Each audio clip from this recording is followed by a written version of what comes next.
Ton éclairage, tu le fais en fonction de l'endroit. Donc déjà, tu as l'éclairage, tu peux tourner en extérieur, donc tu as l'éclairage naturel que tu ne contrôles pas. Tu peux un petit peu le contrôler avec des choses comme des réflecteurs. Donc les réflecteurs, en gros, souvent c'est rond, et tu as deux couleurs, tu as une couleur argentée et une couleur or, et ça te permet de renvoyer. Par exemple, si imaginons le soleil il est là-bas, et puis je veux un plan sur Nathan, puis c'est un peu dégueulasse, il y a de l'ombre dégueulasse, hop, avec mon réflo, je peux choper la lumière pour lui refoutre dessus. Puis là, tu fais pareil, hein, c'est un peu de la bidouille. Ça coûte pas très cher. C'est pratique, c'est super pratique les réflos, et c'est pas très cher, et tu peux même en faire toi-même. Il y a des tutos sur internet pour en faire avec du papier d'alu, je crois. Du papier d'alu, c'est vraiment pas cher. Tu vas chez Lidl il y a tout.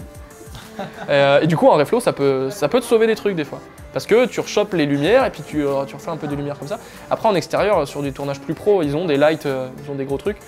Et tu as tournage extérieur de jour, tu as tournage extérieur de nuit.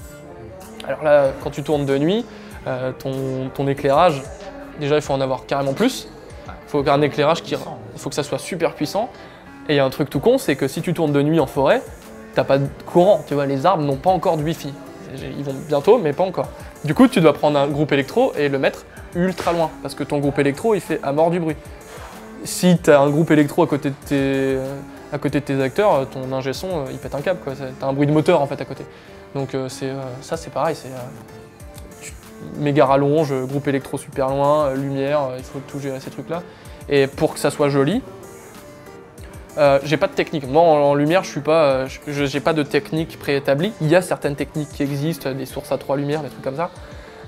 Mais souvent, tu regardes par rapport au lieu, quoi. Tu te dis, ok, puis comment tu veux faire ta mise en scène. Genre, est-ce que c'est intéressant que les comédiens soient ultra éclairés ou non? Est-ce que tu veux plus d'ombre ou pas, que ça soit plus contrasté? Tu vois en fonction de ça. Il y a les gélatines aussi. Les gélates, ouais, ça peut être pas mal. Les gélates, ou même tu peux faire avec des lumières LED aussi. Il y a des lumières LED qui ont certaines couleurs. Si tu veux certaines couleurs, ça peut être pas mal. Quand tu tournes en intérieur, des fois tu as des contraintes d'espace. Tu vois, ta pièce est peut-être plus grande que ce que tu pensais ou peut-être plus petite. Et peut-être que le mur, il reflète pas bien la lumière. Donc ça, pareil, hein, tu tournes la mandale, machin, tu regardes sur ton plan, dans ton cadrage, tu fais OK, tourne peut-être la mandale là-bas, tu la tournes sur le côté, tu regardes, ah OK, là c'est propre. C'est de la bidouille. Hein. Un peu de communication entre le cadreur et l'ingé son pour aller avoir la bonne lumière. Mais ouais, ça fonctionne. La lumière, c'est un truc qui fonctionne beaucoup à la bidouille, du papier, des conneries. J'ai déjà vu des lumières où les mecs de la light, ils faisaient avec un carton. Ils veulent que la lumière, elle s'arrête là, par exemple, sur un comédien. Du coup, ils ont un carton qu'ils installent. Puis soit ils le tiennent, soit ils ont de la thune et ils ont du gaff spécial, parce que tu peux pas mettre du gaff classique sur des mandats, parce que ça chauffe. Et du coup, ça se casse la gueule. Oui, de toute façon, en lumière, il y a souvent un gars qui est comme ça, avec un réflecto ou autre chose. Un truc, ouais. Qui reste là pendant 1 heure. Des fois, c'est toi aussi en tant qu'acteur, je sais que je me suis déjà vu faire la réplique quand t'es en chant contre chant, et t'as un réflo comme ça, t'es en train de faire la réplique et tu tiens un réflecteur et t'es concentré à bien mettre la lumière sur ton pote qui joue. Parce que forcément, des fois, on n'a pas assez de gars pour faire ça. Donc voilà, la lumière, pareil, c'est de la débrouille.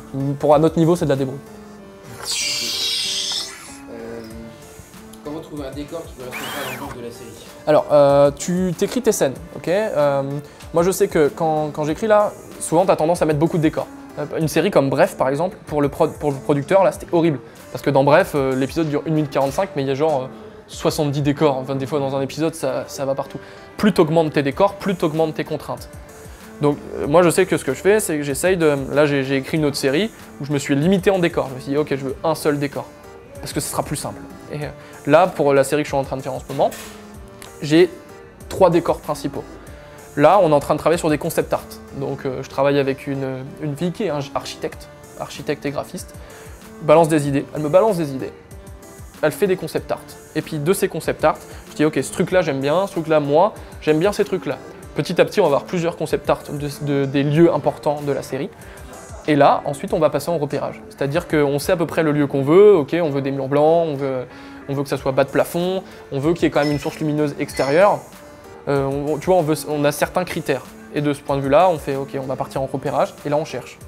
C'est-à-dire qu'on passe des annonces, on envoie des mails. C'est pareil, hein. Mais ça, même au niveau professionnel, c'est chaud. Il y a des trucs... toujours pour Bref, j'ai vu là, leur making-of, ils ont fait un générateur d'épisodes pour les 30 ans de Canal. Et toutes les scènes, il y a une scène qui se passe dans un bar, une scène qui se passe dans un appart, puis après c'est dans plein de lieux. Et en fait, dans le making-of, ils expliquent qu'ils ont juste trouvé un énorme appartement à Paris, au 5e étage, et chaque pièce, ils l'ont redécorée. Donc il y a une pièce qu'ils ont décorée en bar, une pièce qu'ils ont décorée en chambre, une pièce qu'ils ont décorée en salon, et ils ont même dû péter un mur entre 2 immeubles, parce que comme ça leur permettait de gagner du temps. En fait, ils avaient prévu un chemin, parce qu'il y avait les guests qui venaient, et ils avaient un chemin, et ils ont dû péter un mur. Donc ça, pareil, même eux, alors au niveau professionnel, ils ont dû, c'était la vidéo, ils ont dû péter un mur pour aller plus vite. Ils ont dû improviser en fonction du lieu. Souvent, t'as ce truc-là, quoi. Et puis pareil, des fois, t'arrives dans un lieu, tu dis ah cool, machin, t'arrives une semaine avant, puis au moment du tournage, il y a des gars qui font des travaux en dessous. Et là, tu fais merde. Bon, bah, y a une pièce là-bas, si on va dans la pièce là-bas, je suis désolé, ça va ? C'est pas grave. Si on va dans la pièce là-bas, on n'entendra plus les travaux. Mais par contre, la pièce, elle est plus petite. Et c'est chiant. Et puis quand tu as une fenêtre, d'extérieur, tu veux faire une scène de nuit, bah, tu dois tout bâcher. Tu as des petits trucs comme ça à faire attention. Ton lieu va aussi beaucoup dépendre de plein de choses, quoi. Tes objets aussi. Tes objets de caméra. Tu vois, si ton lieu est petit, il faut que tu aies des objets plus avec... Un peu moins fort. Non, tes objectifs de caméra. Ah. Tu vois, si tu as un objet qui est assez, genre un 50 mm, si tu es dans un lieu vraiment petit, tu vas te dire sur storyboard, ok, alors j'aimerais que les 3 comédiens ils apparaissent. Tu arrives dans le lieu, tu as une toute petite profondeur de pièce, tu te rends compte que dans ton plan, même si tu te colles à fond, tu n'as pas les 3 acteurs. Donc là, c'est bien d'avoir différents objets, et tu te mets un 30 mm par exemple, ah ok, cool, ça m'agrandit mon plan. Mais ça, c'est pareil, tu peux pas savoir au début, tu apprends au fur et à mesure des choses. Ce que je disais tout à l'heure, tu fais des erreurs et tu apprends de tes erreurs. Et puis après, tu triches, quoi. Tu arrives dans cette situation où tu n'as qu'un plan qui dit merde, je peux pas avoir les 3 acteurs. Ok, bon bah on change le découpage technique. On verra, on fera 2 acteurs et un seul. Puis, après, voilà. ça arrivera, peu importe les tournages et les moyens, il y aura toujours des moments où on va se dire bon bah le lieu qui a été repéré n'est pas bon, et bah, Ouais, on change sur le moment. très souvent. Après, des fois, ça arrive aussi de trouver un lieu qui colle à fond. Et donc pour coller aux ambiances, moi je sais que j'aime beaucoup travailler avec la fumée. C'est un truc que j'aime beaucoup travailler. Tu sais, on travaille avec une machine à fumer, ce qui nous permet d'avoir des ambiances avec la lumière, ça fait des trucs super jolis. Si tu sais la mettre à certains endroits ou à d'autres, tu peux créer des trucs intéressants en termes d'ambiance, retrouver des trucs pas mal.